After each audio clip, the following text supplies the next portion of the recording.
My dad gave the family business to my golden boy sibling and dubbed me just labor. I quietly quit my job. A few weeks later, their biggest client asked me to be a director. The family business called me in a panic after they lost that contract. Hello, Reddit. My family business always treated my brother like the king and me like the guy who carried his throne. So I finally said, no, not doing that forever. Then I made something better for myself. But of course, they weren't done trying to get me back. Let me start at the beginning before we get there. Dylan Pierce is 29 years old. I work as a specialized field tech for my family's business. I work with massive industrial devices, and even tiny mistakes can cause big difficulties. When I say family, I mean my parents and my older brother Grant. He magically became the future emperor of the place before he could even grow a full beard. I'm the one who knows how to use the equipment, fix the machines, clean up the messes on site, and keep clients from freaking out. Grant's main duty is to hide behind a computer screen and act like he came up with business plan. In any case, our store has been around for a long time. My dad, Howard, founded it before I was born, and he thinks the walls should bow when Grant goes by since he has a degree. But I'm the one who goes out there every day and does the part that no one else wants to learn. It's specialized, hands-on labor that requires a lot of precision. Yet even after months of instruction, most people still do it wrong. But Grant is the smart one. That morning, I was finishing up a huge assignment for our biggest client. If you don't know what you're doing, you may break a lot of equipment and mess up a month's worth of schedule. But for me, it's just another Tuesday. As I pushed the alignment back into place and reset the sensor, Logan Brooks, the client's representative, was standing there observing.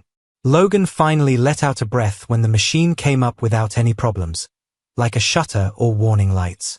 Man, Dylan, thank you, he murmured, shaking his head. I swear every time this thing breaks, I hope you're the one who shows up. I shrugged. Yeah, well, I like when things work instead of blowing up. It makes the day easier. He laughed, happy. You could tell he liked that someone really knew what they were doing. I put away my tools, hoping that for once the day would end without any problems. And then, precisely on time, Grant Pierce walks in. Perfect timing, which meant that all the hard work was already done. He walks like if he's going to a Nobel Prize ceremony. He hasn't worked at a job site in a long time. He said, "Great," and clapped his hands once. My crew followed my plan to the letter. The result was exactly what we thought it would be. I just stared at him because I didn't remember any plans other than me fixing everything myself while he was presumably inside color-coding email folders. Logan stared at him with a perplexed half-smile, as if he was trying to figure out if Grant was joking or just being himself. But Logan is a professional, so he merely nodded nicely. Grant kept continuing, using huge words like he had eaten a thesaurus for breakfast. This is how streamlined coordination looks. I'll tell top management about the success measures. It's a family business, upper management. Our upper management is like our parents enjoying lunch at the same desk. I sat quiet and leaned on my toolbox as I watched my brother pretend to be the brains behind something he couldn't do, even with a printed instruction manual and subtitles. I liked it most when he pointed to the tools as if he really knew what half of them did. Logan's face said everything when he turned back to me. He was confused, embarrassed, and a little sorry for Grant, but he didn't call him out. He is too polite for that kind of drama. Grant ultimately left, perhaps to tell our dad how his scheme worked. I just sighed and cleaned the tools, I said. Logan inquired quietly, "Does he always do that?" "Only when he's awake," I said. "He can't lift a toolbox, but he's great at lifting credit." Logan laughed, but you could tell he was mentally putting the moment away. People notice more than you think. As I packed the vehicle, I thought about how many times this exact thing had happened over the years. I do the work, Grant gets all the attention, and my parents nod along like he's some kind of genius who can use his words to guide the company through tough times. I could feel something getting tighter in my chest. Not emotional, just that fed-up feeling you get when you see that everyone around you is trying to make the sky look green. And I knew the talk regarding the future of the business would happen shortly. It was like a big, dark cloud loomed sitting above the store. And no matter how many jobs I got or how many clients I kept, I already knew how it would turn out. This part of my life was starting to feel old. And I was beginning to question how much longer I would let them keep me hidden. My dad, Howard, informs me a few days after the major work that he wants to chat about the future. When he says that, it usually means I'm going to hear a speech, not talk to him. In the office, I sit in a cheap foldable chair, and he and Marianne sit in the beautiful ones. Already a perfect setup. Howard clears his throat like he's preparing to read a speech. When I retire, your brother Grant will run the business, Dylan. No setup, no talking, just get right to it. Grant is sitting on the side, acting like he hasn't been waiting for this moment since he was born. He is reclining back and smiling like someone just told him he got an honor he worked hard to get. Howard keeps on going. It makes sense. He is the oldest. He has the diploma. He knows how the company is set up and how it will last in the long run. He likes large words and clipboards. Marianne uses the voice of a supportive wife that she always uses when she wants to end an argument without sounding nasty. Your dad has been thinking about this for a long time. This is the logical choice, she says. Grant adds, it's really about strategy. You know, leading the company into the next phase. He says this with the certainty of someone who would forget which wrench to give me if I asked. I let them speak. When they're done patting themselves on the back, I speak. I don't want to be the boss, I say. I want a stake, some ownership, and a say in how things move ahead. I'm the one that keeps the work going on the ground. You already know that. Grant gives a faux compassionate nod, as if he were comforting a child.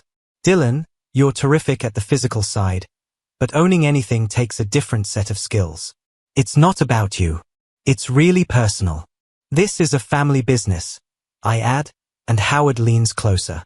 Your role is important, but Grant has what it takes to run things long term. You'll still have a job here, and you'll get your share of the money after I'm gone. You don't need to worry. That phrase hits me harder than anything else. So, my whole future is simply wait until your dad dies. That's good to know. I keep my voice steady. So, I'm not close enough to the family to own something, but I'm close enough to be taught to be thankful. Howard seems unhappy, like I'm being ridiculous. Don't change anything I said. I'm doing what's best for the company. You're going too far. And that's when it all comes together. They don't think of me as someone who helped make this place. They think of me as the guy who does the labor they don't want to do. Not a companion, but a pair of hands. Grant ends with one last cocky statement. Dylan, you'll still be a member of the team. In just the proper amount. The right capacity is the one that makes him feel good. I guess I know where I stand when I stand up. Acre Howard says something about being professional, but I stop paying attention. They made the choice long before this meeting. I was merely there to gather information, like an employee getting a new schedule. A few hours later, while I'm getting ready to go, Marian walks out of the building as if she had been waiting for this moment. Dylan, sweetie, can we talk? I get ready. Moms only call you honey when they want to change your behavior. She moves closer, speaking softly. I know today was tough. I want to know how you feel. I nod because I want to see where this goes. She sighed and put her hand on my arm. I don't think you should take things so personally. Your dad knows what he's doing. He's making plans that are good for everyone. There it is. I'm already the unreasonable one after just 2 sentences.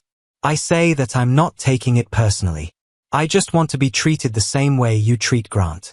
When she tries to set me straight, her face changes into that serene yet cutting look. You're acting too much. Your brother has some things that you don't. And that's fine. Stop making this hard for us and focus on your strengths. Not for you, but for us. Not for the company. For them. She keeps on going. You don't need to fight this. Just take the part your dad thinks is right for you. He has put more thinking into this than you have. She talks to me like she's giving me a lesson in life. Like she's the knowledgeable guide in a movie. But everything she says is rude and soft. I let her finish what she was saying. I don't cut in. I don't fight. When she stops talking, expecting me to say thank you, I just say, got it. She smiles like she repaired me. Okay. I knew you would get it. She is happy when she leaves. And I stand there, recognizing that this wasn't a talk. It was to fix things. Not for me, but for them. They weren't paying attention. They weren't thinking about anything. They were in charge of me and putting me back in the box that said does the work, doesn't question decisions. And that's when I finally ran out of tolerance with the whole thing. After talking to my parents, something inside me stopped working. Not dramatic, just the end. The next morning, I walked into the store, went right to my dad's office, and gave him my 2 weeks' notice. I like to do things the old-fashioned way when it comes to paperwork. I keep hard copies of everything I sign in a worn-out folder behind the seat of my truck. No words, no feelings, just here. This date will be my last day. Howard looked up from his computer like I had interrupted a really important deal instead of a crossword puzzle. He said, 2 weeks, with his eyebrows lifted.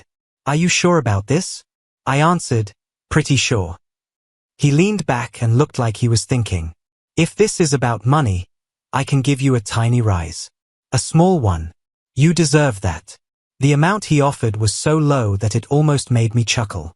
It wasn't a pay hike. It was extra money with a bow on it.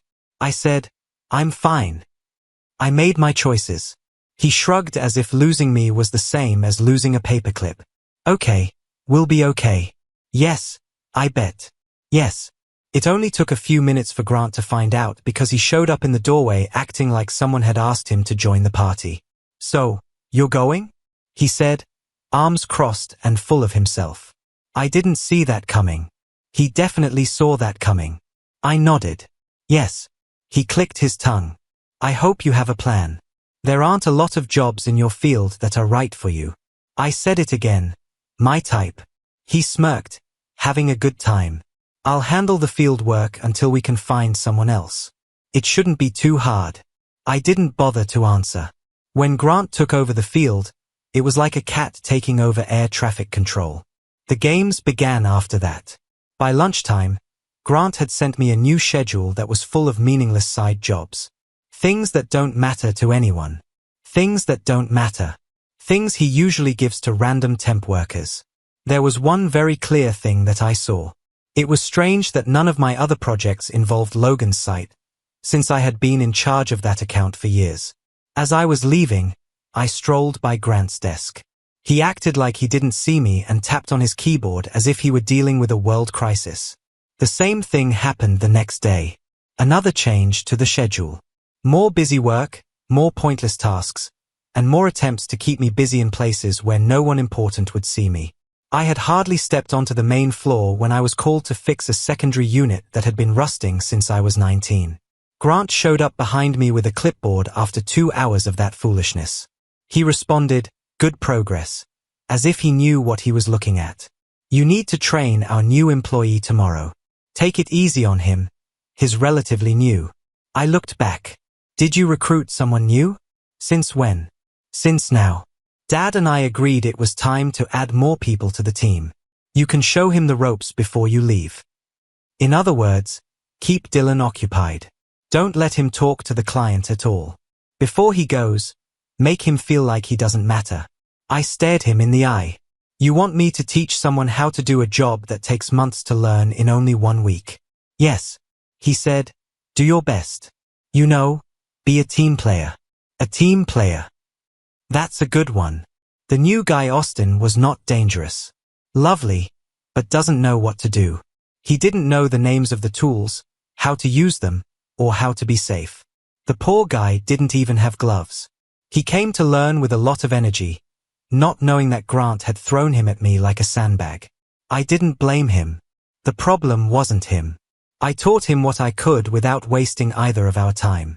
Grant lingered a few times, seeming like he was checking in, but I could tell he was actually just making sure I wasn't working on a Logan project. What really got me was when I heard him tell another worker in the corridor, we'll be okay when Dylan leaves. He is not necessary. It never was. Just a worker in the field. He shouted it loudly enough for me to hear it. Grant in the past. Quiet digs weren't enough. He needed somebody to listen. I didn't stop, turn, or do anything. I just walked by him and kept going. But I added another mark to the already filled column that said reasons I'm leaving.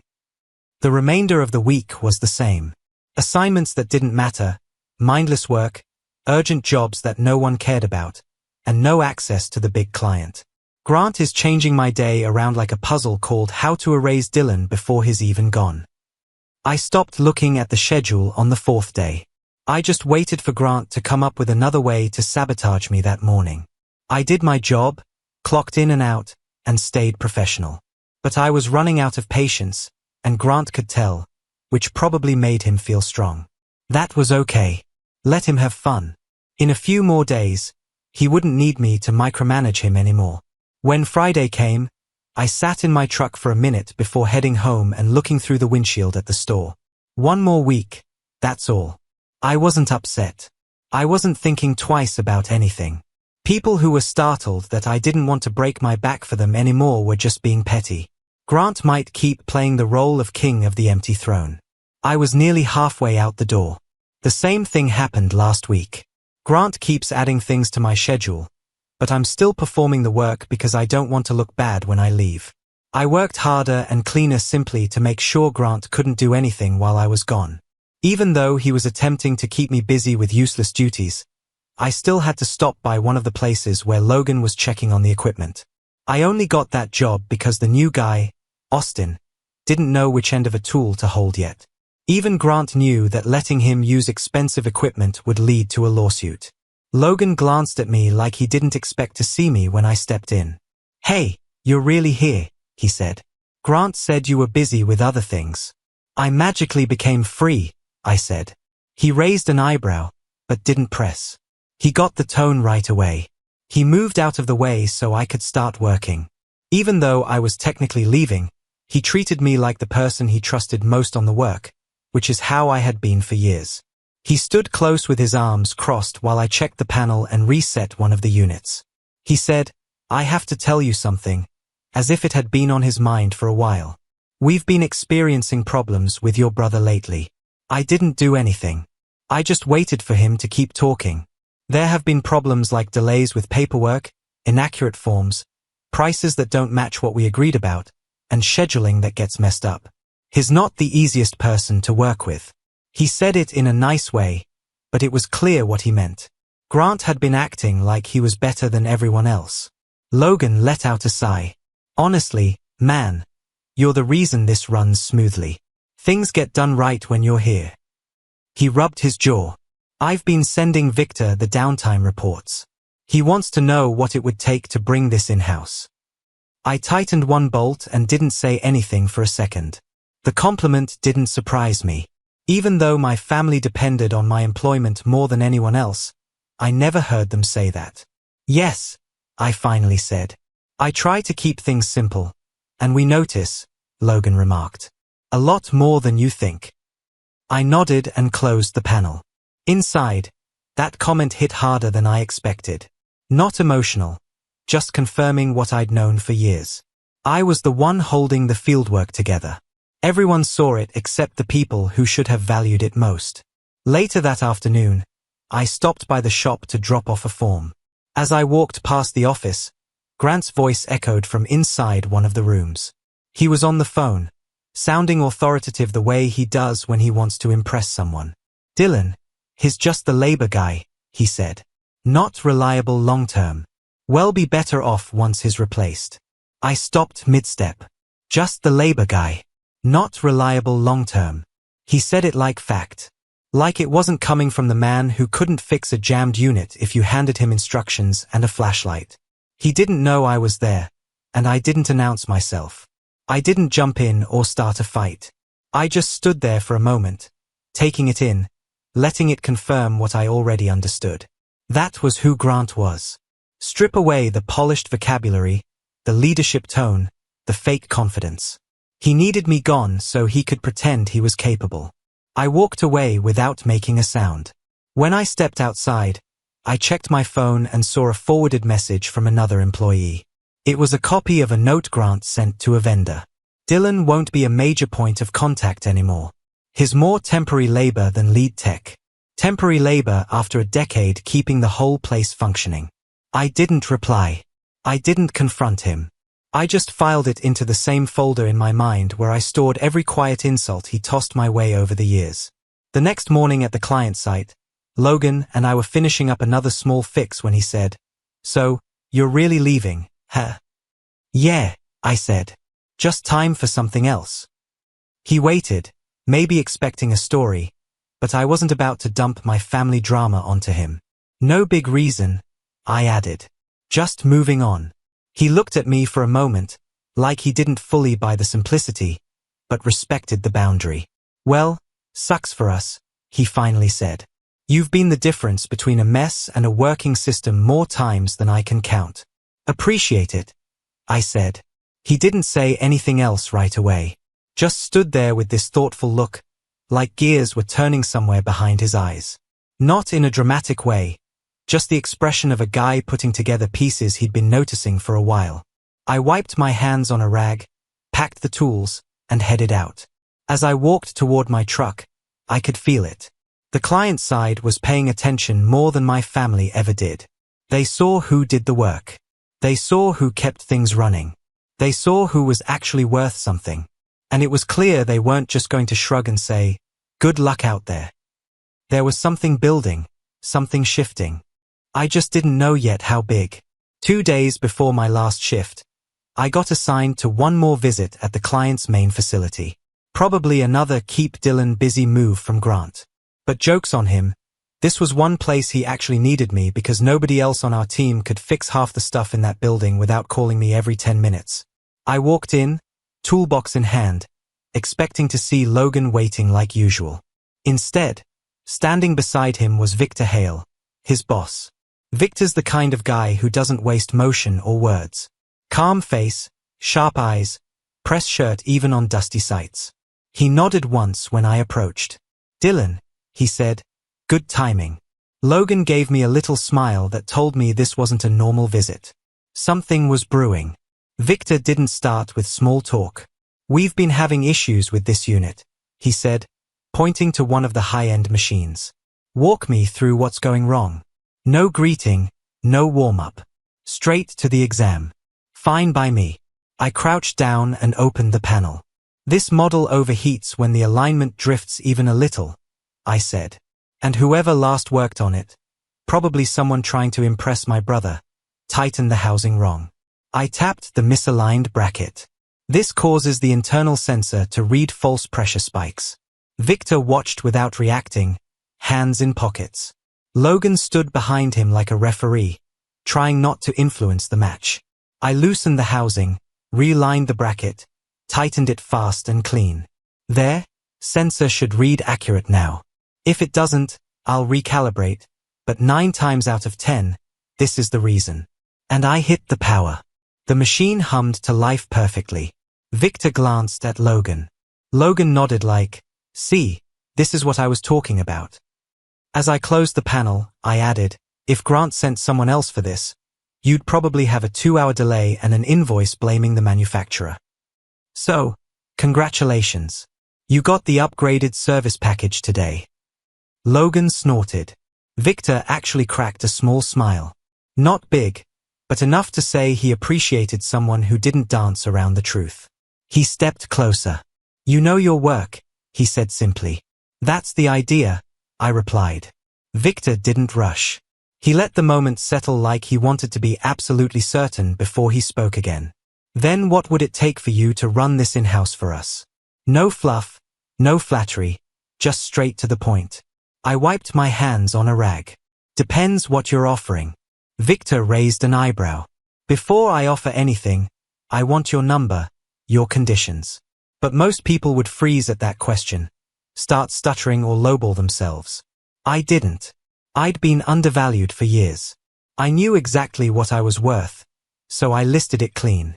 I'd want a 3-year contract, locked pay. I want to choose the equipment because I'm not using trash.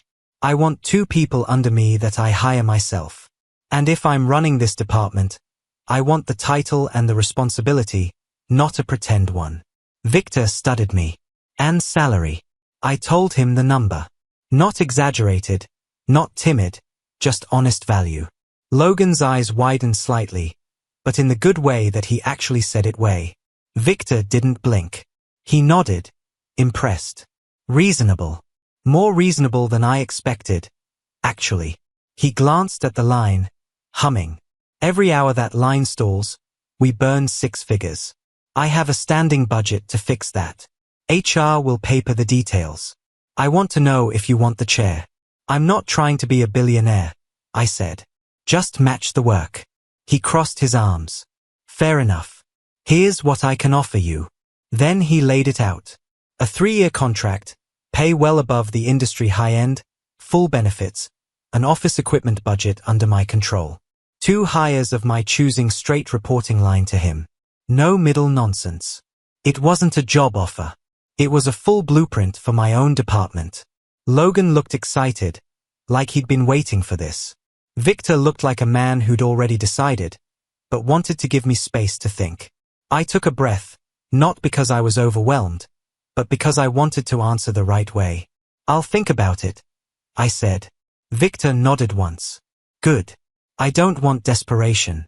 I want clarity. He wasn't testing me anymore. He was respecting me. We shook hands. Not over the deal, over the understanding that a deal could happen. As I walked out to my truck afterward, toolbox swinging at my side, I didn't feel shocked or confused, just steady. I had options now. Real ones I earned. And even though I said I'd think about it, the truth was already settled in my chest. Yeah, I was taking it. I figured if I was going to take the job with Victor, I'd tell my family before anything was official. Not because they deserved the heads up, but because I'm not sneaky. I wanted it done clean, face to face. I picked the next morning to break the news. But the night before, Howard pulled me aside like he'd been waiting for his window. I was walking through the shop, grabbing a tool case when he called out, "Dylan, got a minute?" His voice wasn't the typical clipped, business-first tone. It was soft and careful, like he suddenly remembered how to sound like a parent. I spun around and said, "What's up?" He stepped closer, folding his arms like he was about to deliver wisdom. "I know things have been tense, but you need to understand something." He paused, giving the speech some dramatic weight. Family comes first. There it was. Not an apology, a command wrapped in sentiment. I didn't answer, so he kept going. "You have to remember who gave you a job, who trained you, who made sure you always had a place here." His expression hardened. "Your brother needs you. This business needs you. Don't forget that because you're upset." I stood there letting him talk, catching every line for what it was. Guilt, not understanding, expectation, not respect. Control dressed up as care. Nothing changed. Not an inch. No acknowledgement of what I'd built. No ownership of how they dismissed me. Just I owe them indefinitely. Because family. Anything else? I asked when he finally stopped. Howard blinked, thrown by my tone. "No, I just wanted to say that before you do anything foolish." "Right," I said. "Good to know." I walked away before he could say more. Whatever I had left of maybe they'll understand evaporated right there on the concrete. The next morning, I went into the office early. Howard, Marianne, and Grant were already gathered. Like someone sounded the family meeting alarm. Good. Saved me time. "I'm taking another job," I said. Direct. No room for misinterpretation. "I've got an offer from the Brooks account. I'm accepting it." The reaction was instant. Howard's face went red. "Absolutely not." Marianne gasped like I'd announced I was joining a biker gang. "Dylan, you can't do that. After everything we've done for you." Grant just leaned back in the chair. That smug grin spreading. "You do realize you signed a non-compete, right?" There it was. He couldn't just let Dad yell. He had to add his own brand of manipulation. "No, I didn't," I said. "I checked my copies last night. Every agreement I've ever signed. Show me where it is then." "What?" Grant blinked. "The non-compete. Show it to me right now." He froze. No folder, No document, no saved PDF, nothing. Because it didn't exist. I stepped closer. You made it up, didn't you? Grant's jaw tightened, trying to hold the lie together, but he had nothing. Silence did the job for him. Howard didn't miss a beat, though. Regardless of paperwork, you owe loyalty to this family.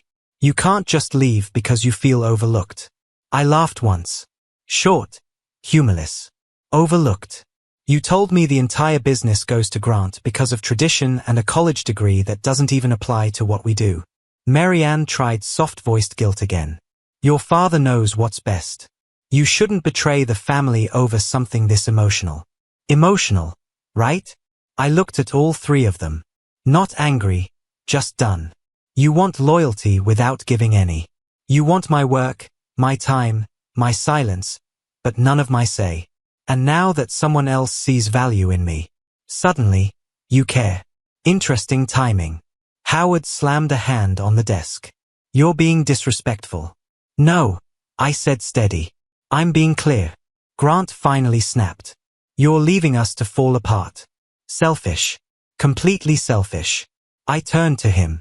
The only person you care about is yourself, and you're terrified that when I'm gone, people will finally see what you actually bring to the field. His face twisted like he'd been punched, even though my tone never rose once. I grabbed my bag off the chair. I'm done here. Marianne reached out like she wanted to pull me back with words alone. Dylan, don't walk out in the middle of a discussion. This wasn't a discussion, I answered. It never was. I left before any of them could say anything else to me. There was no yelling or slamming of the door. They just left quietly, which they couldn't stop. I took out my phone and contacted Victor while standing next to my truck in the morning air. He said, "Good morning, Dylan." I said, "I'm in." "Good," Victor said. "Legal has already settled the issues. You don't have to worry about non-solicit or non-compete. Today, HR will send the material. Now is the time to pay you. There's no purpose in paying you to sit in an empty room." I woke up the first several mornings and didn't feel angry right away. Grant's workflow is not poisonous. No lectures about putting family first. I couldn't pretend that the store wasn't falling apart until I held it together. Just peace and quiet, coffee, and some space to breathe. When others asked how the downtime felt, I answered, "It's nice not to be annoyed before the sun comes up." It was simple but accurate. I was more than ready to get going again by the time the equipment eventually got there. It felt unusual to walk into the new building on my first day of work. Not too much, not too dazzling, simply typical in a way that I never received at the family business. The floors were clean, and the air conditioning didn't sound like it was fueling a jet. I had a parking place, so I didn't have to drive around the block fighting delivery vans for space. The area Victor set aside for me to work was open and tidy, unlike the Pierce shop, which was small and messy. And the office they gave me was little but strong. A desk, some storage, a door that really closed, and even a little fridge. It didn't make me feel starstruck. I glanced around and thought, this is how a place that cares about people works. No drama, no power games, and no one acting like they're doing me a favor by letting me live. Victor went over the last details with me. "It's your job," he said. "Build it however you want. Let me know if you need anything else." I finished the equipment order in the first week. Not the cheap things my dad always bought because it was good enough. I chose the things that worked, lasted, and would keep manufacturing going without needing continuous maintenance. Next on the list is employing 2 people. I talked to a small group of people. I followed what Victor urged me to do and trusted my gut. I chose Raymond Soto, who had been let off from another job but understood how to use his tools, and Corey Lane, who was younger but smart and eager to learn without acting like he already knew everything. They were on the payroll in just a few days. I taught them how to be leaders. Give them clear directions, don't act like you know everything, and don't treat them like pack mules. I taught them how to use the equipment, why some alignments were important, and how to avoid making mistakes that waste time. They learned it quickly. And after a month, the 3 of us were running the in-house configuration without any problems. Every day seemed easy. Work hard, address difficulties, and leave work without becoming angry. Crazy idea. I hadn't talked to my family since I left. No big news, no long texts, and no announcements. I didn't reach out, and they didn't either. It wasn't a grudge. It was calm. Something I hadn't had in a long time. Logan drew me aside during a walkthrough around 3 weeks into my new employment. He added quietly, "I thought you should know. Your dad and brother called Victor right after you left and tried to talk him out of employing you." I didn't even blink. That sounded just like something they would say. Fight to preserve control only after recognizing they lost it. "How'd Victor respond?" I asked, and Logan smirked. He hung up. That was it. One clean motion, phone down, conversation over. I didn't say much, but inside that confirmed every decision I'd made. I left a place that relied on manipulation and stepped into one that recognized competence. Later, I heard through my cousin Tessa that the Pierce business was downsizing. A couple smaller clients had closed their doors. And without the big one I now worked for, Howard had to lay off employees. Good people who didn't deserve the fallout. I felt bad for them. The rest, not so much. Decisions have consequences, especially when you bet everything on the son who can't fix a jammed sensor. The week before, Tessa told me they had lost 2 more accounts. About 2 months into my new role, I got a call from an unknown number. I answered out of habit. "Dylan," a familiar voice said. "Howard?" He talked to me like we hadn't just had a fight. "Been thinking," he began. "I want to offer you a partnership." I leaned back in my chair and muttered, "Uh-huh." "What kind?" he answered. "Well, we could work out a small share of ownership. Of course, you'd still have to report to Grant. You'd have a say in the decisions he made. I believe it's a fair deal." So, things stayed the same. A small piece of ownership, no power, remaining with Grant. A partnership that isn't real. I almost laughed, not because I was angry, but because I couldn't believe he thought this was tempting. I said, "Dad," in a calm voice, "you already choose your future. Stay with it." He didn't answer right away. He could have thought I would be thankful for the leftovers. Finally, he remarked, "This is a real offer." I said yes, so my answer is yes. I'm fine where I am. He tried one more phrase about family harmony, but I missed it. I respectfully ended the call and went back to work. That night, while I was finishing off papers in my office, I pondered about everything that had happened up to that point. Not in a dramatic way, just making the connections. I didn't break anything. I didn't let anyone down. I didn't poach clients or plan anything behind anyone's back. I basically quit taking on a position that kept me little. They decided how to treat me. I decided not to remain for it. That's all there is to it. The department I founded is doing better than I ever thought it would a year later. My team is strong. My name is on every project. And no one talks over me to get credit anymore. The Pierce Company. I heard that they can hardly keep the lights on. Grant is still acting like it's a transition time. And my parents are still acting like they didn't select this outcome. I don't dislike them. I don't owe them anything. That's all. It turns out that winning isn't what peace is all about. It's about finally getting away from folks who only cheer for you when you do the job. Please subscribe if you like this video.